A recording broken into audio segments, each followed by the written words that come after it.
Okay. All right.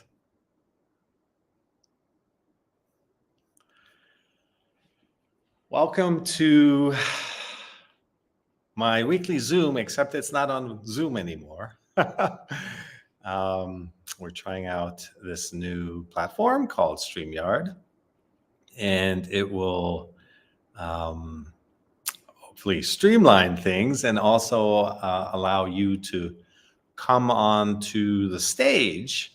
We'll do that later on. So we can interact more directly, and you can ask some questions if there are any pressing issues. And I'll also, for the first time, be doing some live energy healing. Those who are unfamiliar with that, it's essentially examining our stuck feelings in an unbiased way. And that is what releases our energy that's often been stuck there for decades. And we'll be doing that in the second half. But for the first half, the topic of the day, and I have something to announce here, and that is I've started writing again. So there's a new book coming. And I'm just reading the comments. So thank you. Nice to see you, Ida, Nixana, Mariam. It's really one of the topics I've been writing about a lot is the idea that we put so much pressure on ourselves for being perfect and having to live this perfect life and making no mistakes. In fact, making a mistake is the worst thing possible. Hi, Pauline. And it's beaten into us, not to mince words, from the moment we get into early education. Making a mistake is the worst thing that we can do. It's also imprinted on us as something that's final, right? So if we make a mistake, then somehow our soul is blemished forever. But it's no laughing matter because we grow up that way, and then we're afraid of trying things and exploring life, and we feel like failing without really thinking about it is the worst thing that can ever happen. But if we do think about it, failing doesn't even exist. It's a mental snapshot concept. The mind likes to make things feel final. It takes literally a snapshot of something and implies that it's permanent. Just something how the mind does and how it operates, but it's couldn't be farther from the truth. And this finality, this sense that something is now forever, prevents us from trying out new things, but really from living our best life. And we start to try to plan things as a result in detail and think it through and think of all the obstacles and problems we need to solve along the way. And that's how we start talking ourselves out of it. Before long, we're overwhelmed because we're just thinking too much. And none of that is real anyway. Life is going to happen the way it's going to happen. But we imagine, all these overwhelming scenarios that might happen. And then we feel overwhelmed. And then we don't do it. And then we stay small and we stay limited in our being and our beliefs. And it's all because, initially we were these, we emerged from source. We were unlimited beings. And if you talk to, small children, you can still see that in them. They still have no limits. And then we put those on them, society, education, even as parents. We might be concerned don't do this, don't do that. You might hurt yourself, you might fall, or it's too risky. It hasn't been done. You're good at this, you're not good at this. All these imprints that we absorb that really stick with us.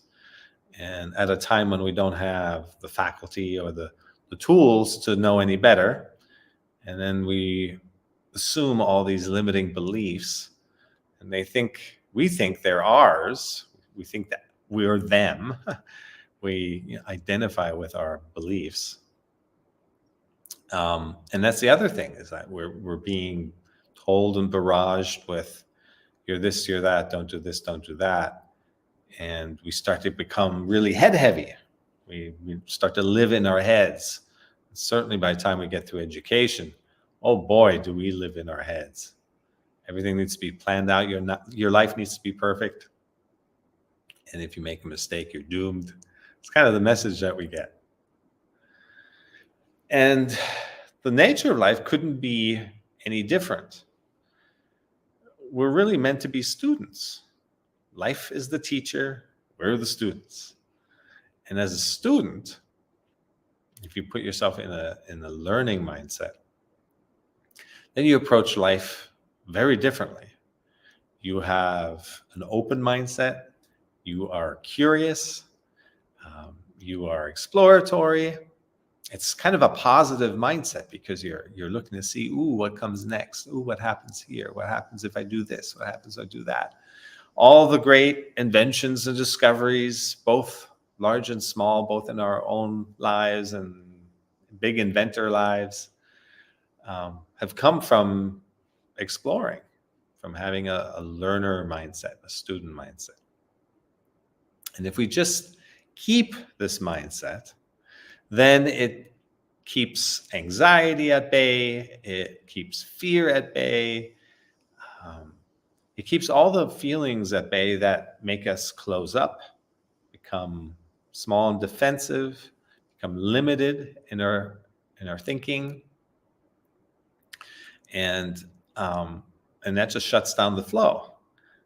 But if we keep that student mindset, okay, what is this situation teaching me? That question alone, that mindset alone, keeps you open and curious, and letting in opportunity, letting in creativity, because the unknown is creativity. And that's ultimately what the core of our existence is about, is to learn to co-create with the unknown.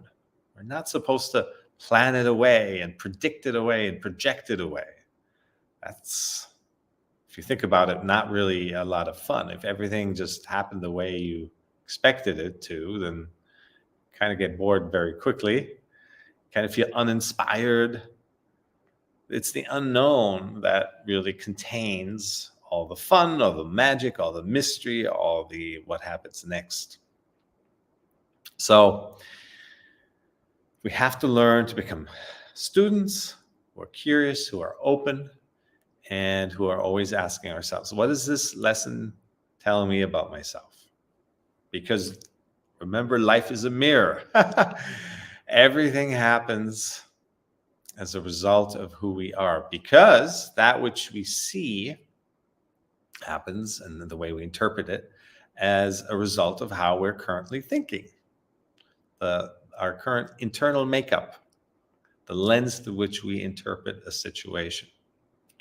So when we experience a situation, we're not really experiencing the objective reality of it, just the happening of it.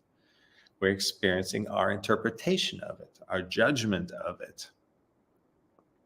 And there's a point when we can come out of that judgment, where we can experience things just as they are. And that is the ultimate goal of life. That's just why we come together for sessions like this. We'll do some meditation later.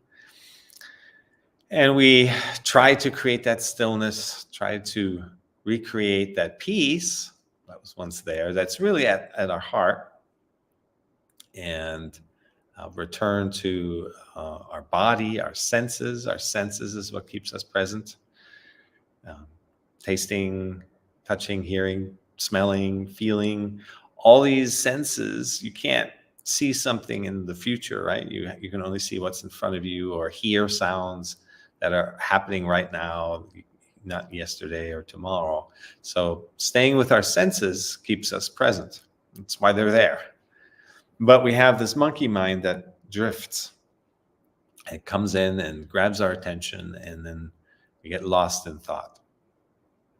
And I can't repeat this enough. We spend up over 50%, as high as 70% of our time lost in thought every day.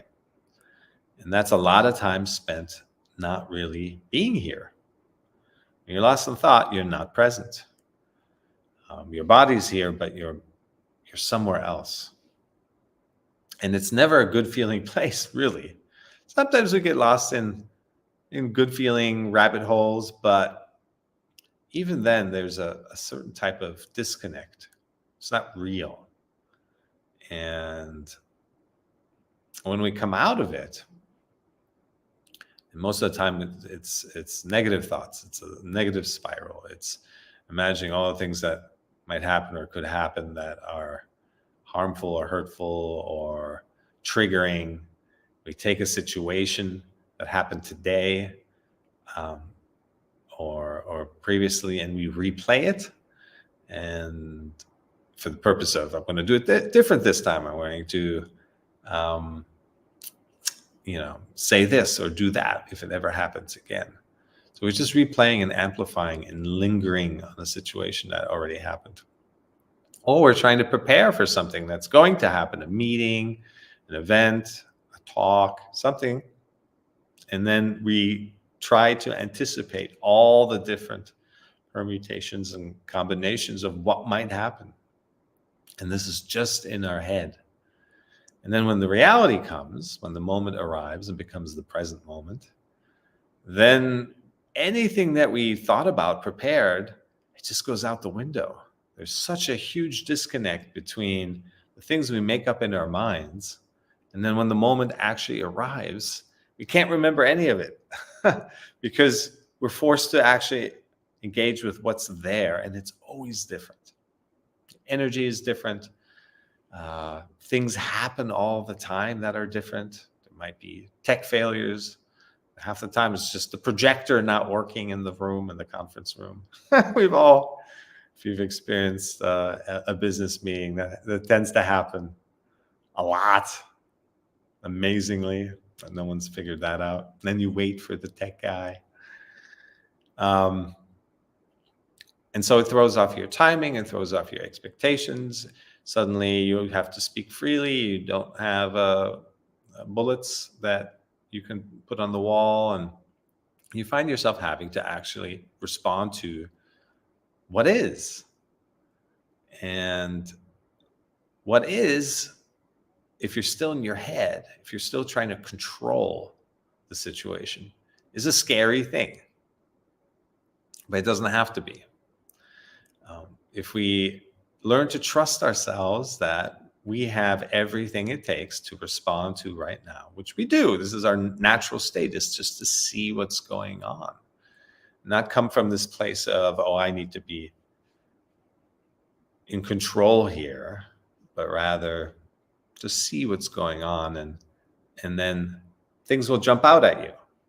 Somebody's wearing an interesting shirt or glasses, or some memo just went around news a few minutes ago, and people are chatting about it. So you use these situations that are real to engage with them, and not to come in all separate minded, and then keeping things separate, even by just kind of regurgitating from the place of what you've thought about and planned from. So, and that place doesn't actually feel good either. It's just dry and kind of dull and really dead. It's not alive. And people notice that when we come from everything that we've anticipated, which is, always different. There's a sense of anxiety and a sense of needing to control the situation that doesn't feel good to yourself, feels out of control. And people pick that up, whoever you're dealing with and talking with or speaking to. It doesn't put you in a strong position, doesn't put you in the driver's seat. Yes, Ida, lost in thought. Well, it doesn't just happen to you, it happens to everyone, because we are, as I said in the beginning, conditioned to live in our heads. And it's really the source of all our suffering, all the misery, all the misdeeds, all the injustices that are done in the world. Looking around, are done committed by people who live in their heads. And they've talked themselves into a place where some kind of ideology has emerged. And now they're bonding together with others, trying to convince others, and a groupthink effect happens. And then you need to reinforce that and constantly validate those beliefs, those accepted norms, shut out others who think differently, shut down debate. Anyone who breaks from the norm is immediately ostracized and sent to the fringes, ridiculed. And so this mental living starts to become a monster and starts to dominate and wants to take over others. It's not an inclusive energy. It's not a wise energy. It's a limited view on things that is trying to just perpetuate itself. And that's what happens both at national, international levels, global levels. It also happens at your local ping pong club or in a group of friends. Group of friends can also succumb to this limited groupthink where just an idea or a set of ideas starts to take over and limit its members. But we also do this to ourselves because we're prone to this because we're so conditioned to live in our heads. So we want to be able to free ourselves from this, because until we do that, we're not really free. Until we notice our thoughts, until we're able to create a gap, some distance between ourselves. Well, who are we? We're our awareness of our thoughts and our feelings. So to live more and more from the awareness, then we actually have a choice which thoughts to engage in and which thoughts not to engage in, and which, feeling our feelings fully, but letting them go, not clinging to them or resisting them. That just keeps them stuck. So and that's where meditation comes in. Before we jump into that, if anyone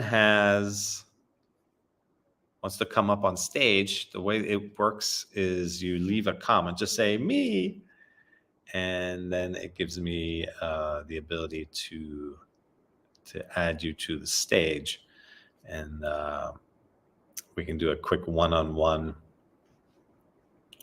deal with any pressing issues that you have. Oh, thank you. Yes, it was my birthday recently. So if anyone wants to come on stage, just say me, put me in the comments. Otherwise, we'll move into the meditation part of today. I'm just going to read through the comments here a little bit.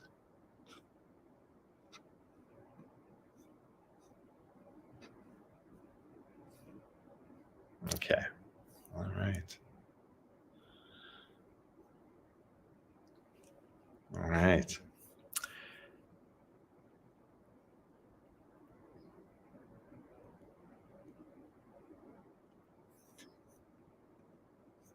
Okay. Well, with that said, oh, That's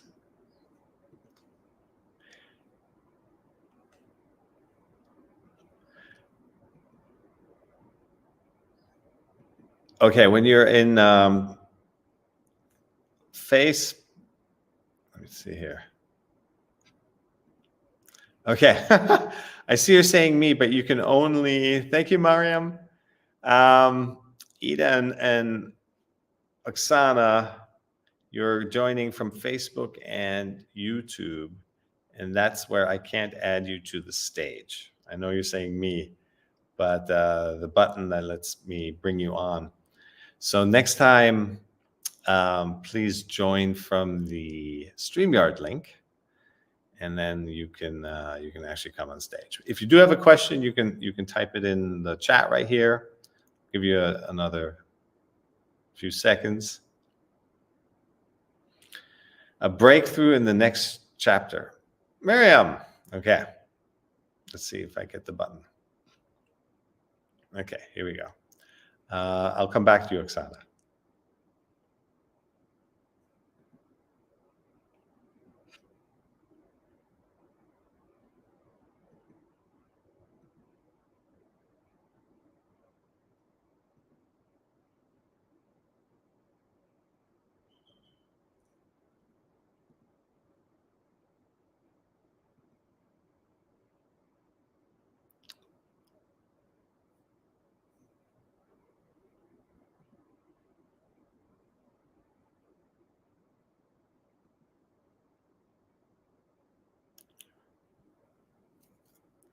All right, Mariam, you should see an invite on your screen.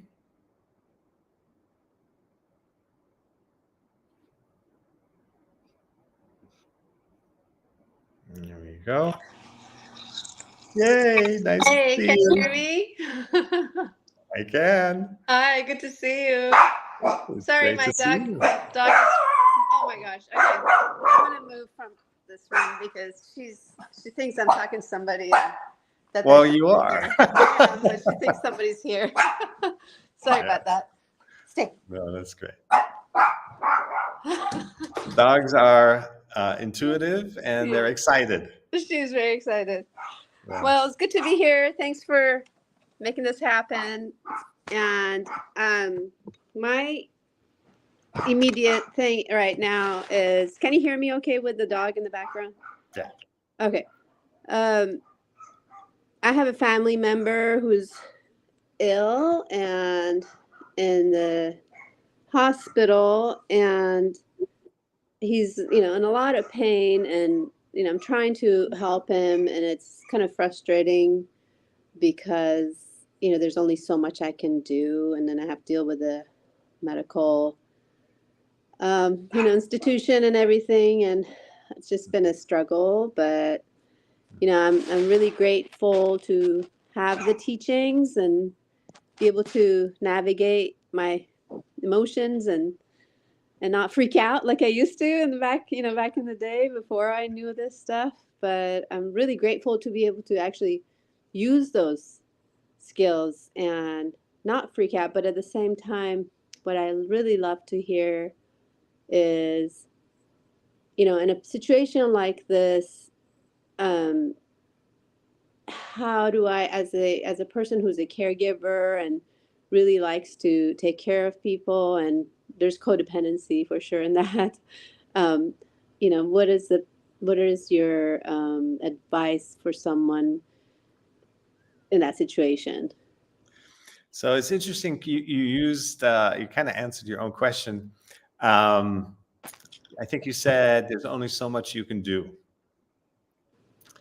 And so there's a recognition of that, but then there's another part, it sounded like, that wants to do more. You mentioned some codependency, that even though you're doing more than your best, more than is asked for, and you're really there fully. There's no part of you it's not like I'm not doing enough. And so there's a part of you that is going beyond just, all right, I'm doing the best I can. There's only so much I can do.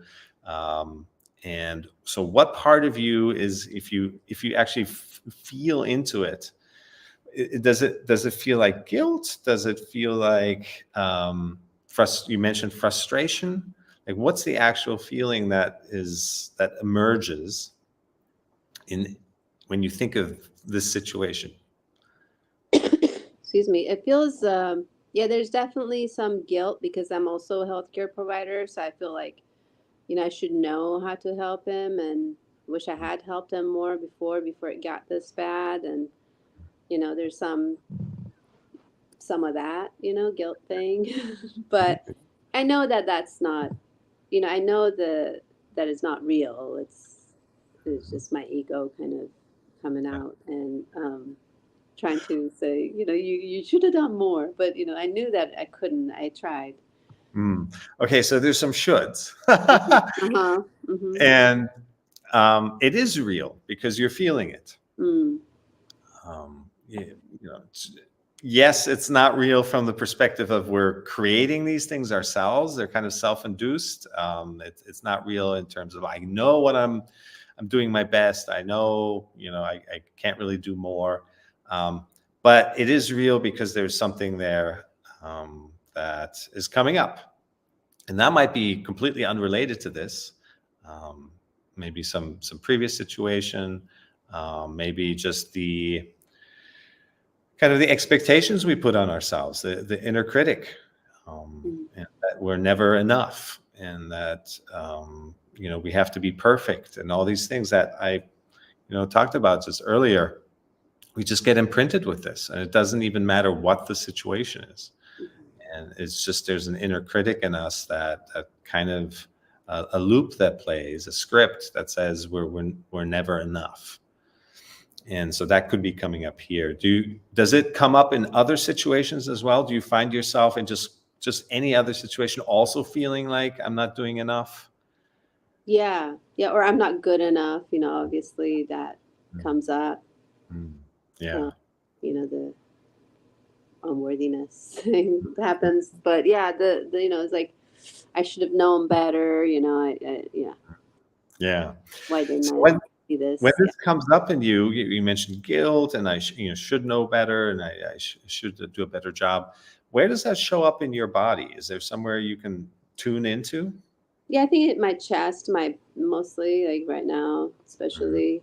mhm, Um, and then the anxiety comes. There's some anxiety around that happens in the solar plexus area, abdomen. mhm. Yeah. And is this if you tune into that energy, is it a broad simmering sensation, or is it more of a pinpoint one? It's pretty focused. Hmm. Feels very focused Hmm. and not very big. It doesn't take over. Okay. So it's there, it's manageable, but you can definitely feel it. Hmm. Um, has it been there for a long time? Does it feel like old energy? Yeah, yeah. Mhm, mhm. If you zoom into it, are you able to look around the sides, or is it more flat? Is it three-dimensional? Feels like a ball. A ball? Okay. Yeah, like a little eggshell, egg-sized ball. Hmm. Okay. Is it a perfectly round ball, or does it have like some unevenness? It's almost like yeah, it feels like a little tiny, tiny ping pong ball type of feeling. Okay. Ping pong ball. All right. If you zoom into it, can you tell? Does it have a color?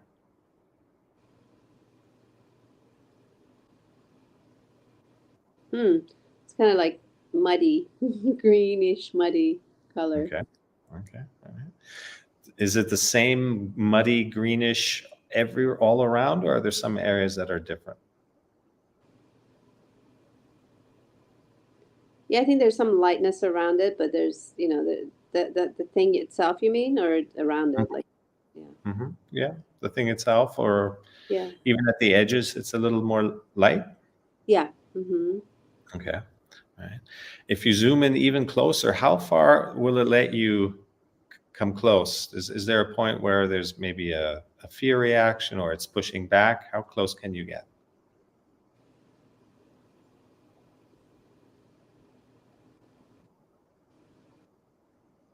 Yeah, it gets intense. Mm-hmm. I'm pretty close to it though. Okay. So if you can move as close as you can, where you can just the edge of where it's intense, but it's manageable. It's not too much, but you're definitely feeling the reaction, the tension, the pushing back. And just stay right on that edge and observe for about 30 seconds. Just observe and see what anything that you can see.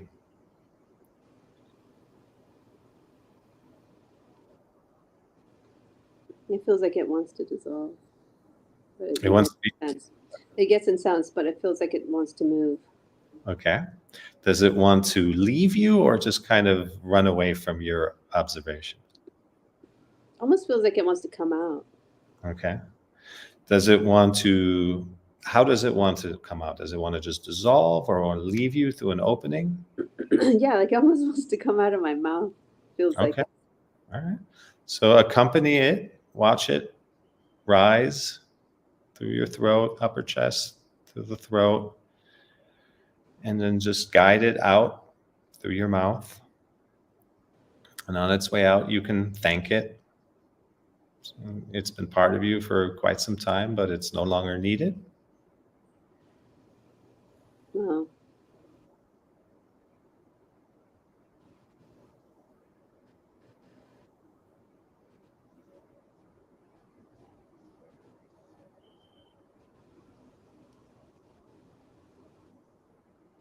It's pretty icky, Mm-hmm. Okay. gooey, and sticky. Okay. It's still moving. It's still wanting to leave. Yeah, yeah. It's Okay. like yeah. All right. So take your time here to just make sure it all comes out.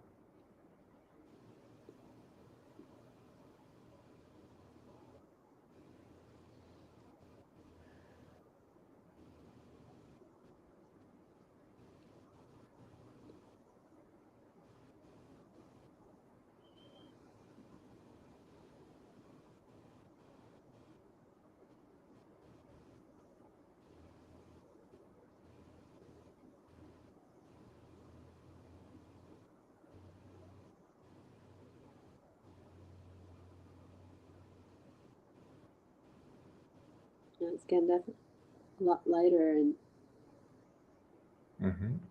change in colors in there. Okay. So let me know when you feel like the muddiness and that ball has left you.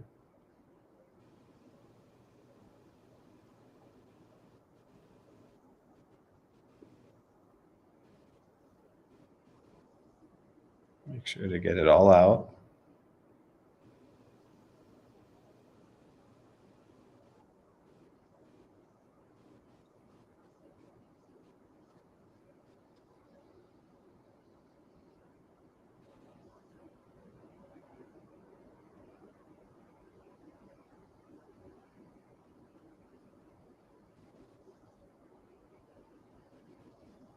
No, it's a lot better.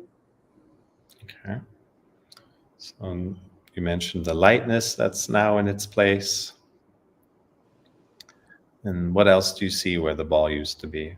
It's like this almost silky, clear, creamy kind of feel to it. A lot softer than what it used to be. Mm-hmm. Mm-hmm. Yeah, it's kind of like Okay. cream. Yeah, feels really good. Okay. It feels good. It feels Yeah. light. Okay. Hmm. So make sure to spread that lightness, that creaminess, just all throughout. Spread it up into the rest of your body and down into the rest of your body. Really lock in that feeling of yumminess, of creaminess, of lightness. Notice what it feels like to be free of this guilt.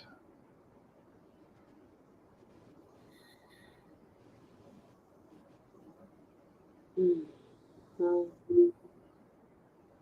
much better. Thank you. Good.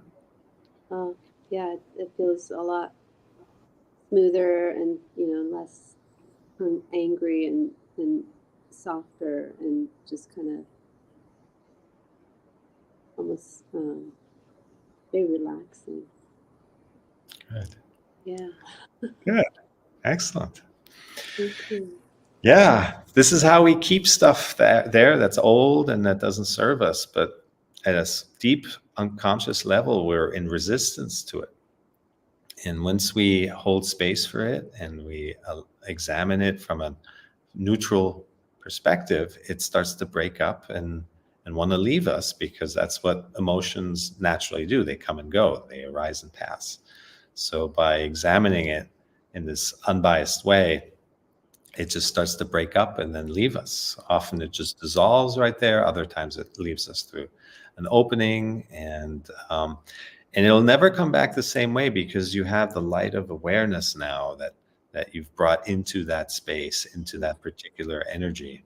And even if it comes up again, it's going to be different now because you're aware of it. You can notice it. Next time you engage with your person at the hospital, that you have this awareness now there. And if anything comes up, the noticing of it coming up will prevent it from being stuck. Mm-hmm. So you can just, like, if it comes up again, it'll leave you again, because now you're like, oh, there it is, but you're no longer in like blind resistance to it. Yes, that makes a lot of sense. And is that something that it's a good thing to do, like regularly, just when you're feeling those blockages in the body, just kind of Yes. do that? Yeah, that I keep forgetting. It's such a great practice, and it's so quick. It can like really change things and make things a lot better. So Yeah. It's what we do when I take you through the breath awareness, to become aware of our thoughts. That's more to learn to focus our mind, because the mind just jumps around, monkey mind. Mm-hmm. It's the more we can focus our mind, the more effective we are when we then target an area where there's stuck energy, to really be able to stay there and keep our mind from drifting. And then we can do this releasing, energy healing work more effectively. But the body scans that we do is what we just did, and just not as targeted, but in just a general way to bring the light of awareness into all our body, or all our sensations, so that when things happen and they trigger us, that we'll notice it. And the noticing means we stay aware, we stay on the side of awareness. But when we have specific issues, and we all do, you can't walk down the street without, anybody that you ask, is there anything weighing you down? Is there something on your mind? Everyone has something. Yeah. And then when you release that, very often when I work with people, there's something behind this. It uncovers, you release the ball, but then there's structures or other things that have built up underneath that. So all these layers start to emerge. But we can release them all, and it doesn't take much. It was a few minutes. Yeah. Just putting the focus there, and don't fight it. Just sit with it and be with it. Yeah, exactly. Don't fight it. Yeah. Thank you. Great. Thank you, Chris. Oh, Happy thank you. belated birthday. Thank you. Okay, great. All right.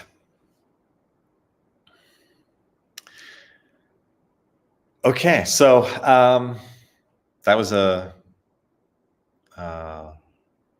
great demonstration of really applying your consciousness, your awareness to your body, and how the body's natural state is to want to be healthy. We're just keeping things stuck through our kind of unconscious resistance to feeling our feelings. And when we bring awareness into our whole being, life just flows through us. Nothing gets stuck anymore. Even with pleasant things, we tend to cling to them, and we don't want them to go away. And then something that was pleasant one moment ago becomes unpleasant because we are afraid of losing it now. So the clinging turns a pleasant sensation into an unpleasant one quite quickly. All right, so let's do we'll do a 15-minute, 20-minute meditation here. We'll do 5 minutes of the thought awareness, and that's just to create space around our thoughts. We are not our thoughts. So learning to observe our thoughts in much the same way that we just experienced observing our feelings. That gives us the ability then to choose which thoughts to give our attention to. And that which we give our attention to, that's our life force. That's the most precious resource we have. It's our time, it's our energy, and we become that which we give our attention to. So we must learn to be very vigilant in what thoughts do we give our attention to, because we absorb them into our being, into our makeup, into the sum total of our frequency is all the individual frequencies of the thoughts that we give our attention to. So if there's a lot of negative thoughts or anxious thoughts, then we absorb that negativity and anxiety. So learning to observe our thoughts in the first place, and then choosing which ones to engage with goes a long way towards having the choice of, like, what do I want my frequency, my vibration to be? Well, we we have this built-in GPS that tells us this is a good feeling thought. It serves me. It's about opportunity. It's about expansion. And this thought I'm going to engage in. And this other thought it feels small, it feels limiting, it feels anxious. I'm just going to let that one go. And just to be able to do that, you're already preventing a lot of thoughts that ultimately lead to feelings.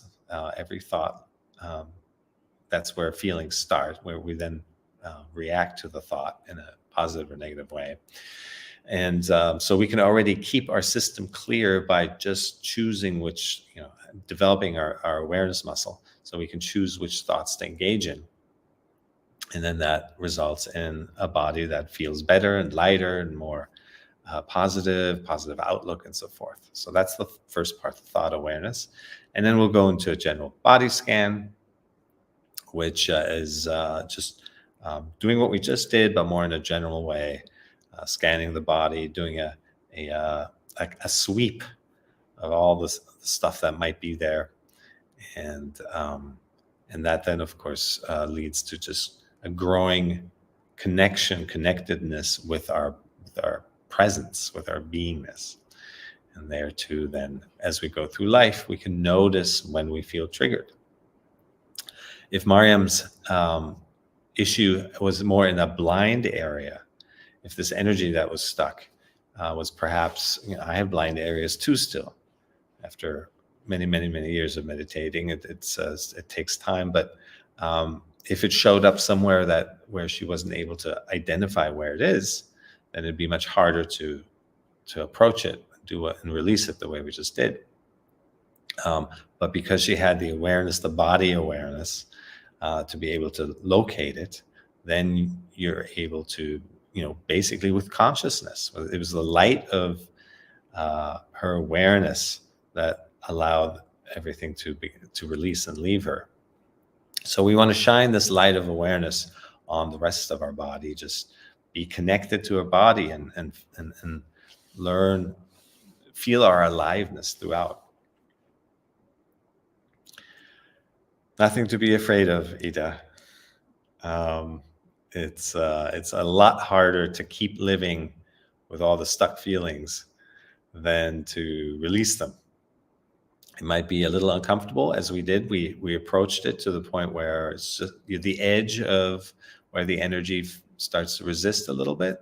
And if you just stay on that edge, this is important, as close as you can, and then just stay on the edge and observe.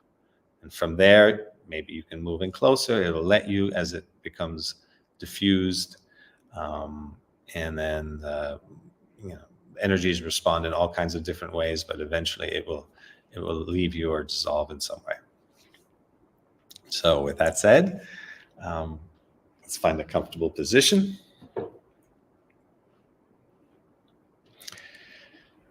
Spine straight, bones stacked. And with our eyes and mouth closed, focus on the incoming and outgoing breath at the entrance of your nostrils.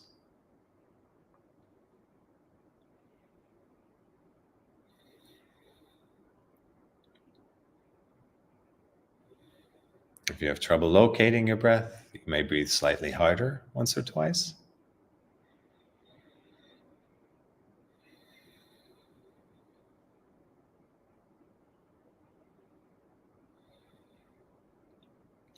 Then return to natural breath, normal breath.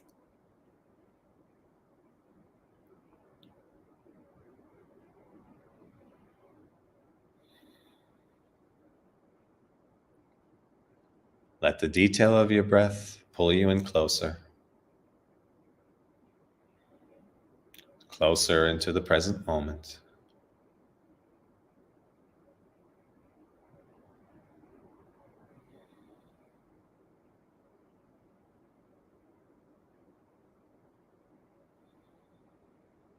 If it's shallow breath, let it be shallow.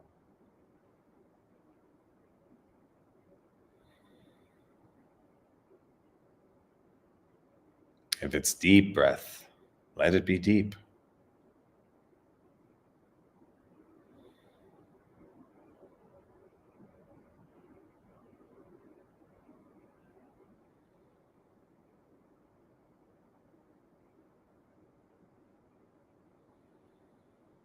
If it's more in the left nostril, let it be the left nostril.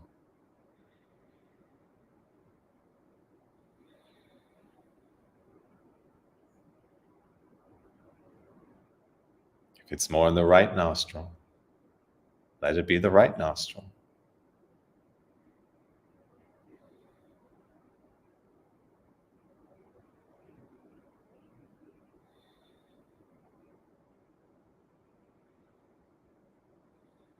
Or if it's both nostrils, let it be both.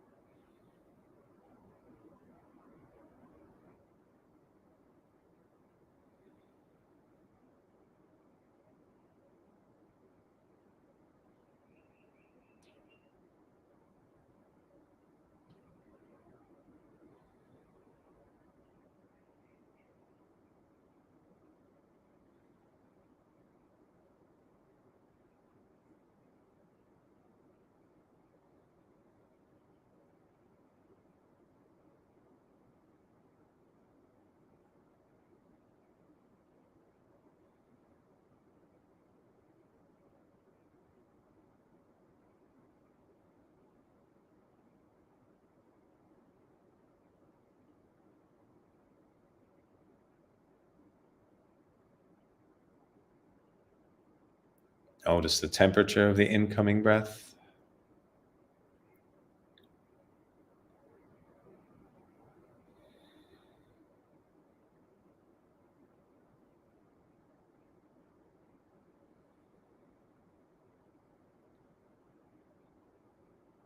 Notice the temperature of the outgoing breath.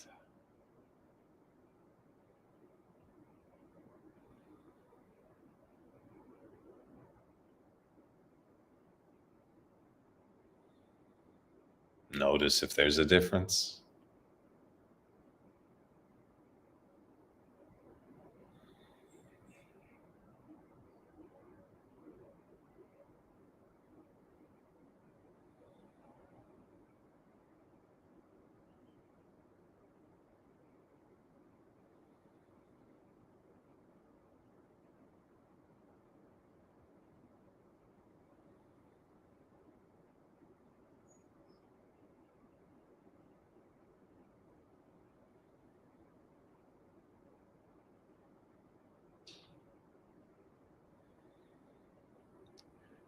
Notice the pace of the incoming breath.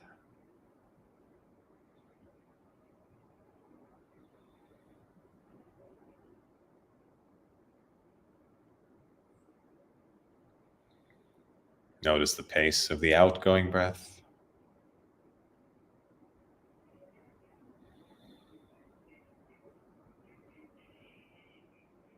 Notice if there's a difference.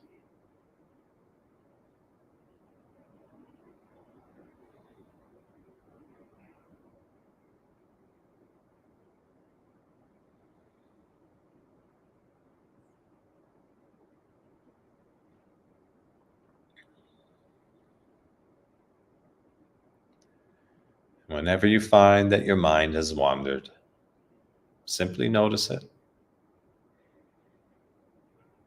And with as little frustration as possible, bring your attention back to the incoming and outgoing breath at the entrance of your nostrils.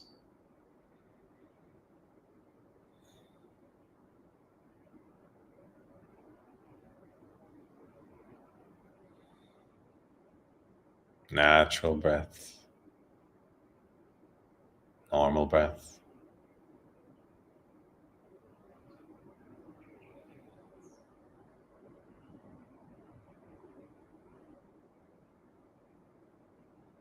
Seeing your breath as it is, not wanting it to be different.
Now gradually shift your attention to the top of your head, your crown chakra,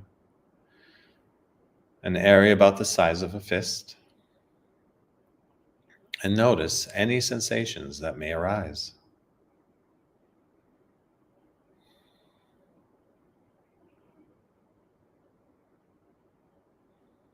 It could be a tingling sensation or a tickling sensation, a stinging sensation or prickly sensation.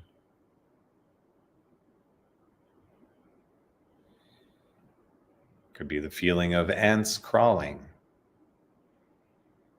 of pressure or lightness, heat or cold. Any sensation is a valid sensation.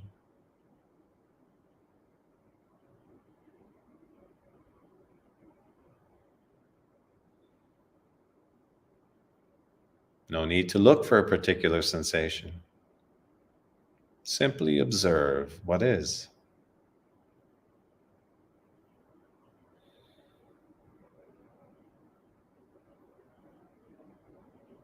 And if you feel no sensation at all, that's all right too.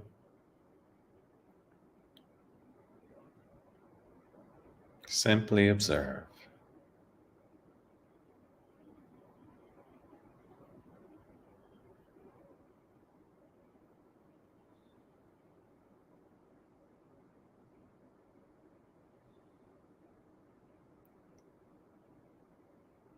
Now move your attention to your forehead, area known as your third eye.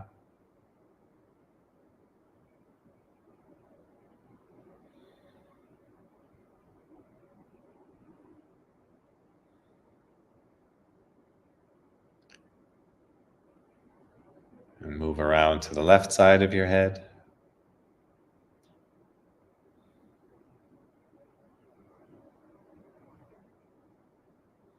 And around to the back of your head.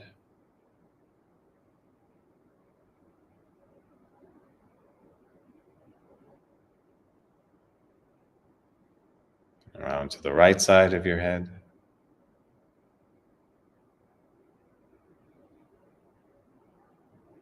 Always noticing any sensations that may arise.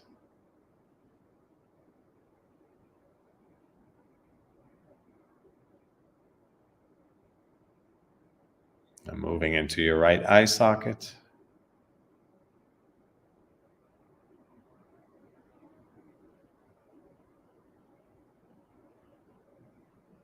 And over to the bridge of your nose.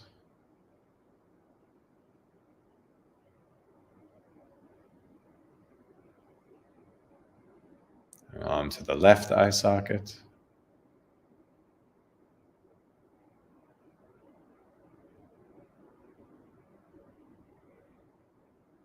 And down into your left cheek.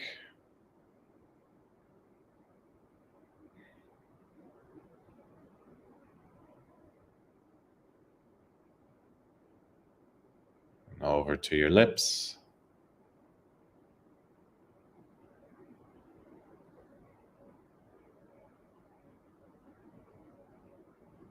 And onto the right cheek.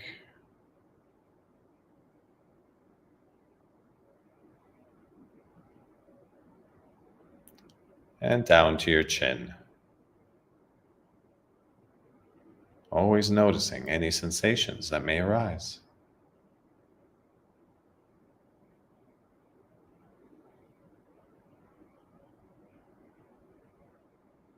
Moving down into the front of your throat.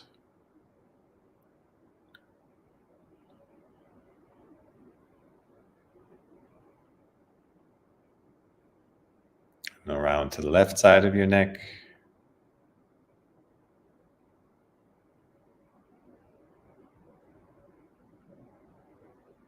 And then the back of your neck.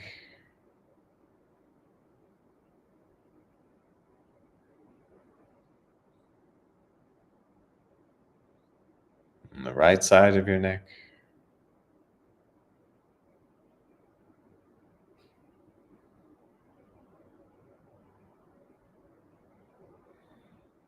And moving down into your right shoulder.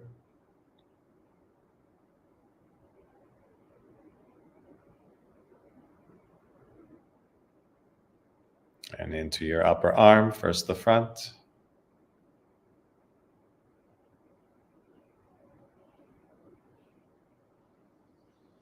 And then the back.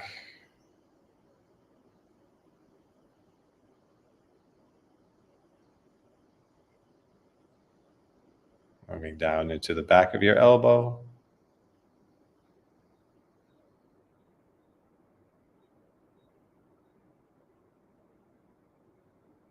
And around to the inside of your elbow.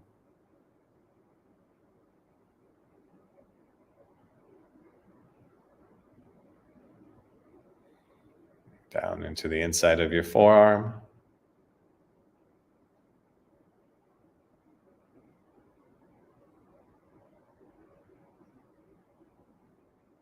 On the outside of your forearm.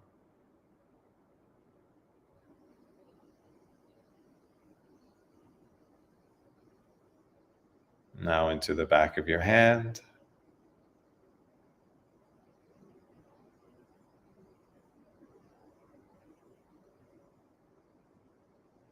And the palm of your hand.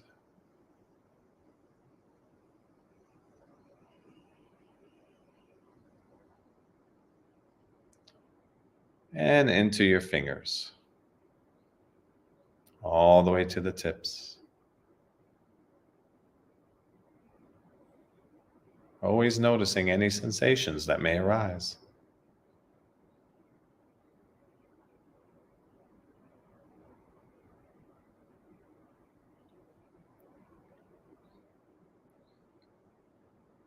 Now move your attention into your left shoulder.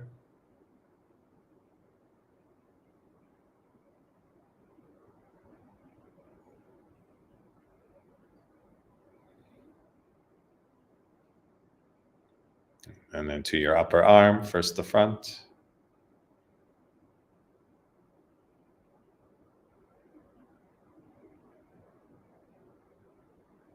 And the back.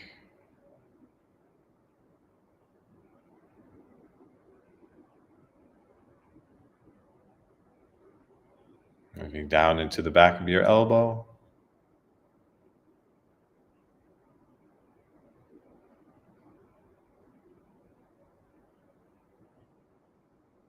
And around to the inside of your elbow.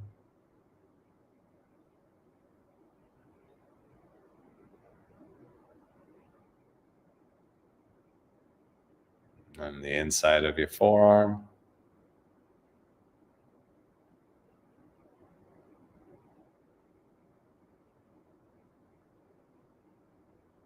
The outside of your forearm.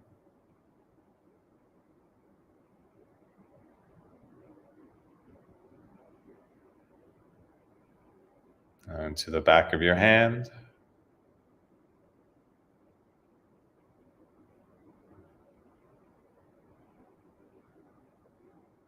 And the palm of your hand.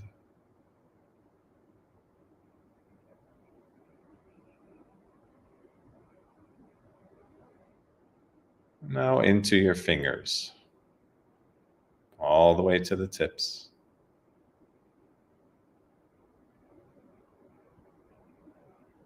Always noticing any sensations that may arise.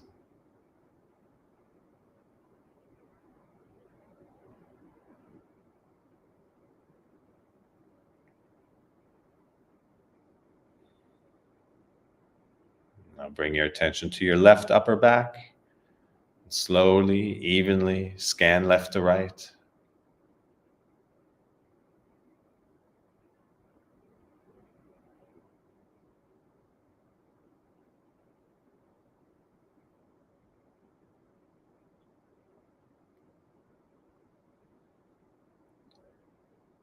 Moving down to your right middle back, slowly, evenly scan right to left.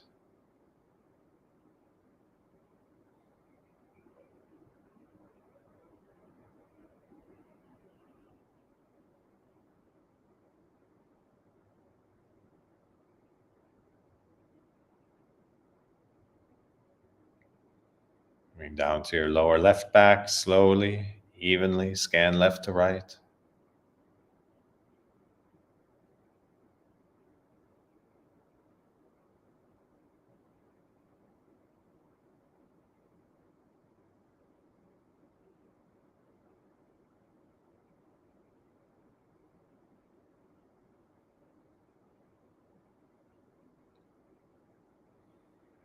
Now move your attention to your left upper chest, the area above your heart.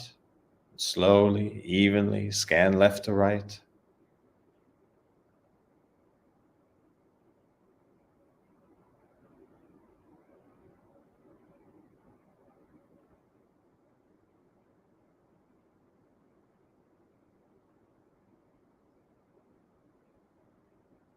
Moving down to your right rib cage, slowly, evenly scan right to left.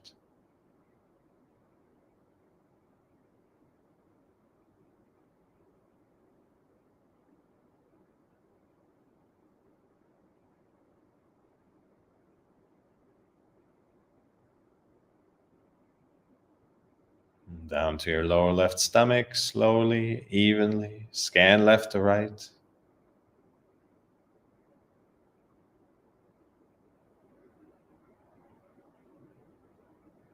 Always noticing any sensations that may arise.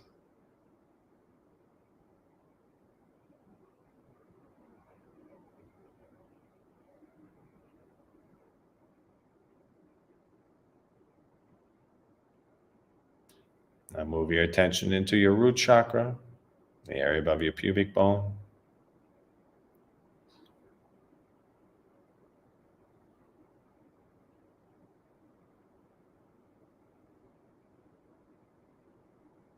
And move your attention over to your left hip.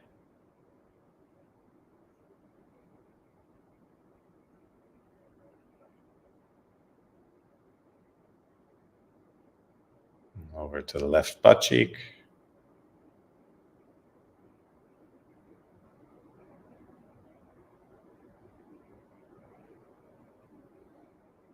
And the right butt cheek.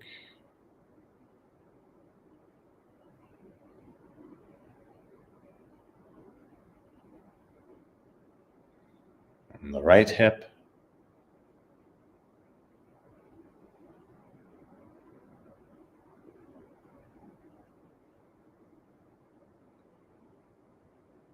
And moving your attention down to your right upper leg, first the front.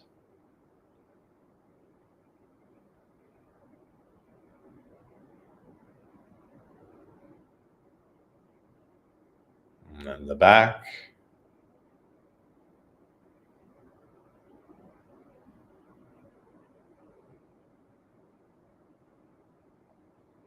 Moving down to the back of your knee.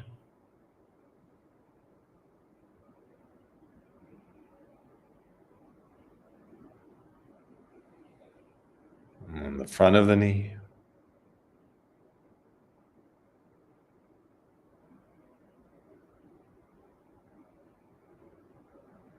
Moving down into your shin.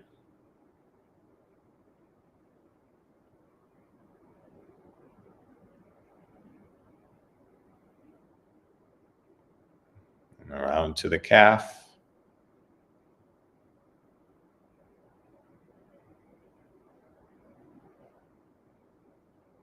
Now, starting with the heel, slowly and evenly scan across the bottom of your foot.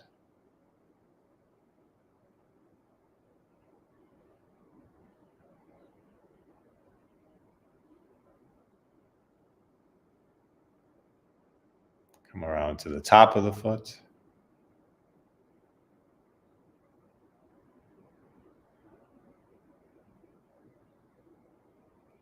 And into your toes. All the way to the tips. Always noticing any sensations that may arise.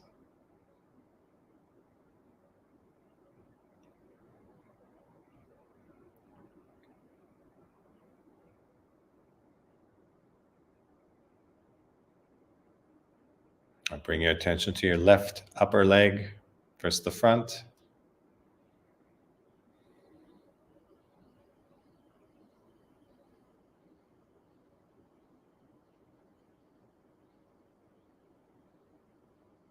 And then the back.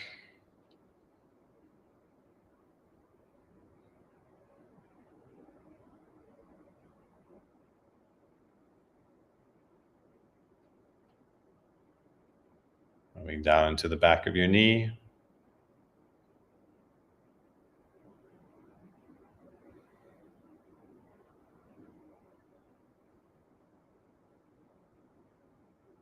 And the front of your knee.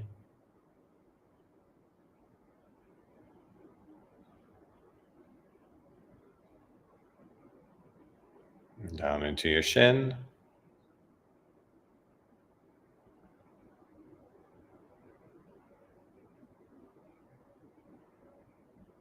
And around to your calf.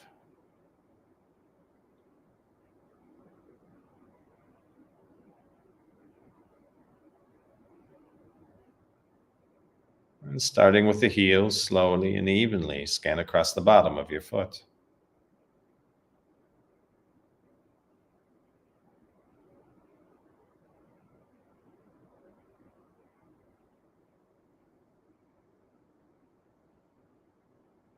Come around to the top of the foot.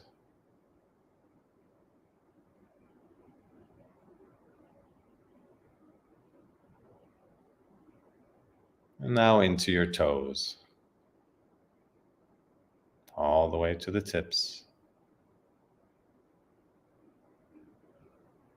Always noticing any sensations that may arise.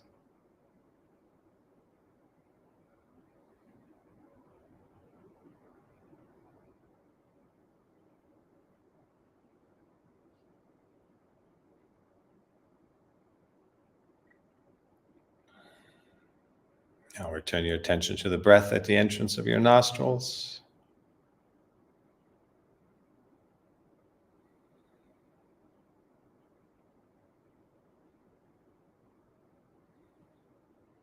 And when you feel ready, slowly blink open your eyes. Notice your environment.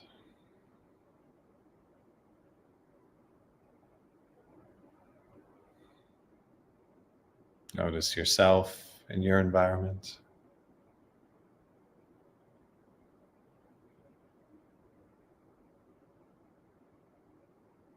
Notice the energy in your body.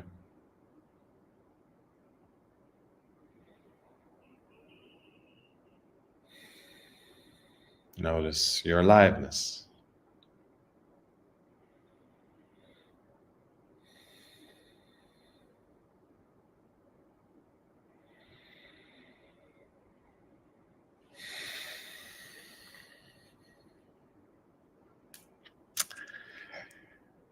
And there we have it.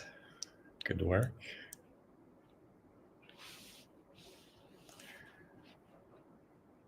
So for those of you, yes, heal yourself with your inner power. Exactly. Those of you who are wrapping up your weekends, Sunday nights, have a good rest of your evening. And everyone else who's into the new week already, have a great week. Thank you, Mariam, for coming on stage. And we'll see you next time.